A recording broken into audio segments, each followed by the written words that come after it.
tak pandang abang tukang jaga bulu. Nasi pagi dia syeda pulang, bantu puji bang dia nyukur ibu. Bina dia motor dia malam, atau di dalam bulu begitu. Kebudak akan sakit badan, kata ke badan anakku tubuh. Kata ke budak akan sakit badan, kata ke pikiran anak tubuh. Pak Wani di aku juga badan, jiwa di bawah dia banyak orang cicing. Dia berkata dia anak kekenaan, dia dapat di bawah dia nikah dengan kerja.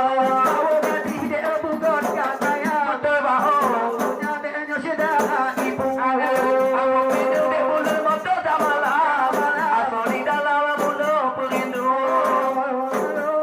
Sakit badan, sakit pikiran guna